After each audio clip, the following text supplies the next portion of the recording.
Hey, I'm Ryan. Come on in. It's cold out there.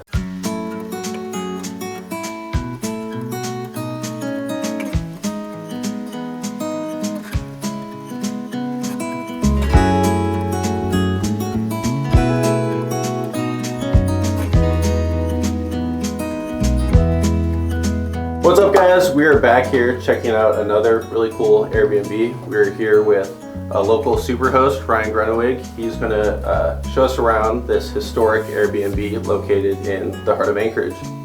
Hey guys, my name is Ryan Groeneweg. I'm a local mortgage lender, and this is my baby. This is one of my Airbnbs. I wanted to talk a little bit today about Airbnbs versus long-term rentals. I've done both. I've been investing in real estate for about 10 years, and the pros and cons of both. This particular property I've owned since 2019, and it's over 100 years old. It was built in 1915. It's one of the oldest buildings in Anchorage, which has been restored into this really quaint, cool Airbnb. And so I'm excited for the opportunity to walk through it, show you guys some of my favorite parts, and yeah, just kind of educate you on real estate investing.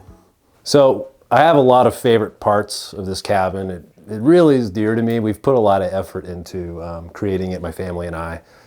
My grandfather, he's spent countless time over here. My mom, my grandma, my mom's husband, Martin. It's just been a whole family effort. But some of my favorite things that really stand out to me, one is this little chess set right here. It's actually really cool. We found it on Craigslist used, and it's got a little drawer for pieces, and it's got these old marble pieces. It just really, things like this I think really kind of make Airbnbs cool, little special characteristic pieces that maybe you wouldn't find in normal homes.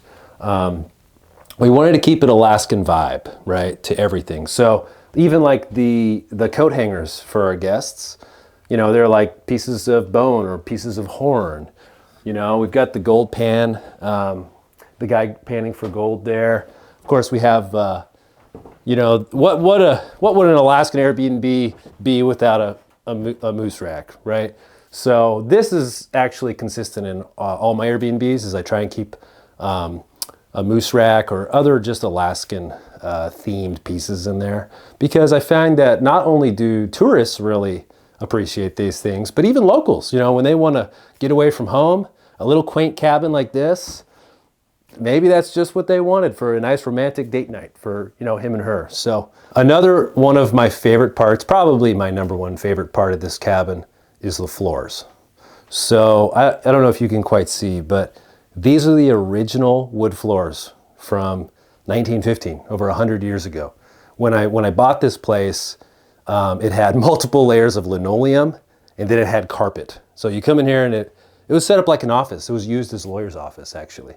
And removing that carpet, removing that linoleum, and getting down to the bare wood floor was a challenge and an expensive project, but well worth it, because I can't tell you how many compliments I get on these floors. I love them. Even upstairs, I'll show you later, they kind of creak.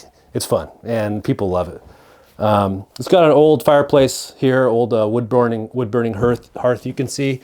One thing about Airbnbs is you don't really know who's necessarily going to be in them. And anytime you're dealing with wood and flame, makes me nervous, right? So I kind of allow burning on a case-by-case basis. Not necessarily everybody gets to do that. But, if they're willing to call me and we talk about it, then as long as they know how to operate everything, then it's usually not an issue. So another challenge with this particular project was, two things. First off is the washer and dryer. So there was no washer and dryer in this house. Of course, they didn't have them back then. So putting in modern conveniences like washer and dryer was a real challenge. But with the help of my grandfather, 50 years in construction, and of course, I'm pretty involved in this stuff on a daily basis, but we were able to figure it out, put our heads together, and get it done. So our guests, of course, really appreciate having access to laundry facilities while they're traveling. I want to point out a few things. First off, this kitchen was not here. Of course, if you look right here, this is the outside of literally the log cabin. Like, this is Lincoln logs, right? So when I bought the property, This add-on was here. This is an add-on built in 2000, I believe, but it wasn't near like this. So this wall here actually extended all the way out to where I'm standing, and so it wasn't a functional kitchen. It was like a single lane, and there wasn't enough room really to even do any kind of cooking. So we were able to modify that to create a full modern kitchen. So you actually have the conveniences of new microwave, new range, new oven, while also keeping the feel of the antique original house. We can kind of go upstairs.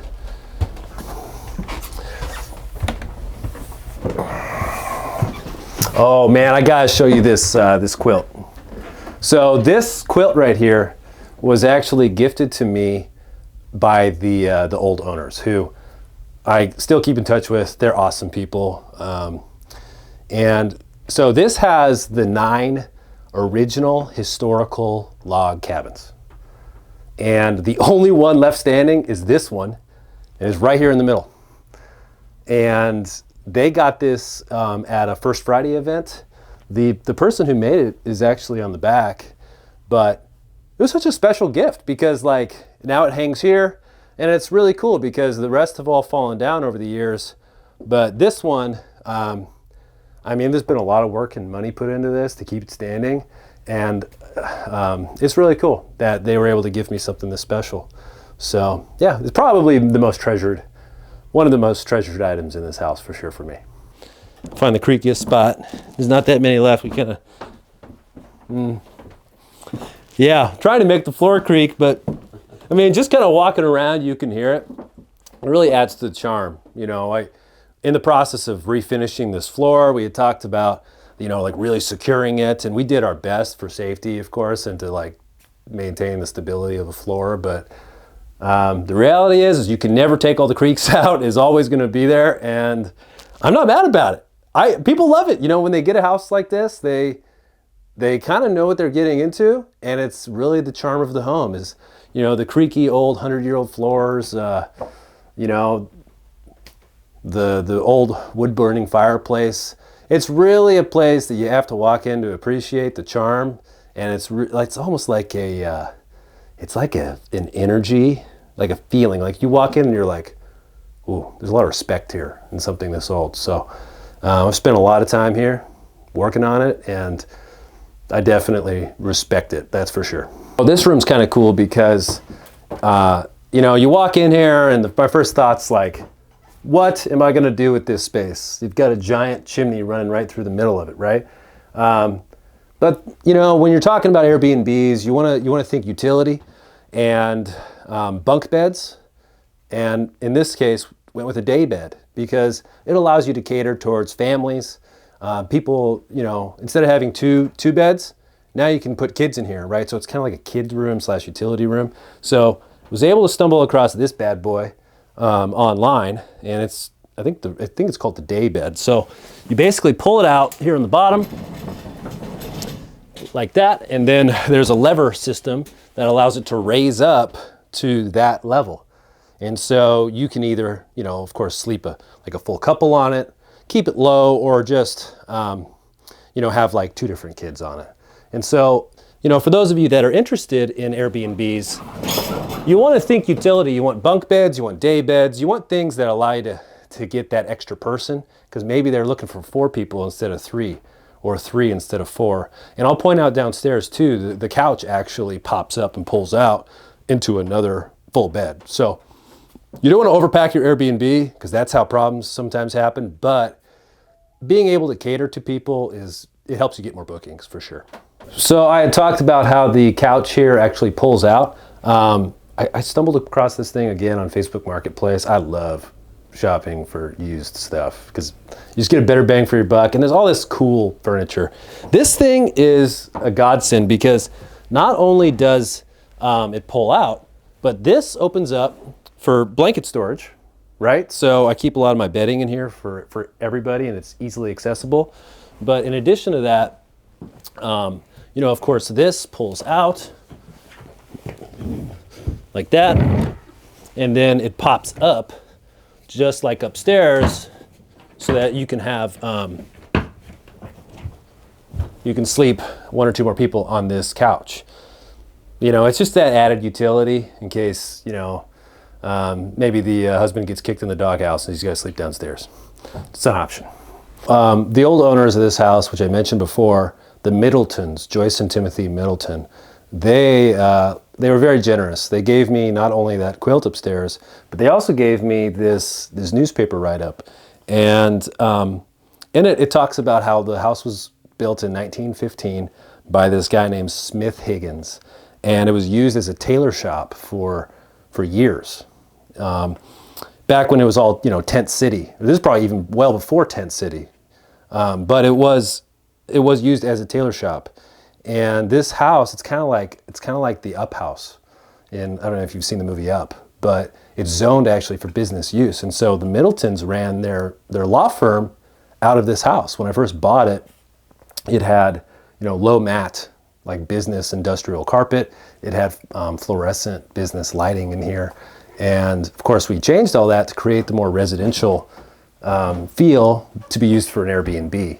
But I'm really appreciative to them for their grace and providing me these cool things and the history on the house. I really do appreciate it. So if you're watching this, thanks Joyce and Tim, I appreciate it. So, you know, downtown Anchorage is really a cool area. And a lot of the tenants and the guests really appreciate some of the local amenities that downtown has to offer. This particular property is at 7th and L, right on Coastal Place, which is a street that runs right parallel to L Street. So it's literally like right on the coastal trail. There's a bike rental shop right around the corner. And I'll tell you, like, being able to just walk out of here, hop on your bike and hit the trail is huge. And people really, really like that. Being able to walk to Simons and Seifert's, like just 2 blocks away, is awesome. You can walk to most of the downtown restaurants in just a couple minutes. So the majority of my guests, they don't even get cars unless they want to do some kind of excursion. So just having that central location in downtown is priceless for most of my guests. Coastal Trail access, just downtown fun stuff going on. You know, there's escape rooms right around the corner. 49th State Brewing, Glacier Brew House. Benihana's basically in my back parking lot. So if you're looking for a downtown, just really quaint local getaway, I can't even express to you, this is your place. Contact me directly. I'll tell you all about it. I'm just excited to get the word out so that locals can appreciate this old Alaskan home that's part of Alaska's history, really. And I really, me and my family, we put a lot of effort into this, and we put a lot of effort into making sure our guests enjoy it. So if there's ever anything you'd need during your stay, we're definitely going to take care of you. Thanks, Ryan, for showing us around your house. Thank you. It's a really cool place. Yeah. If you want to stay here, check out the link in the description, and please like, comment, and subscribe.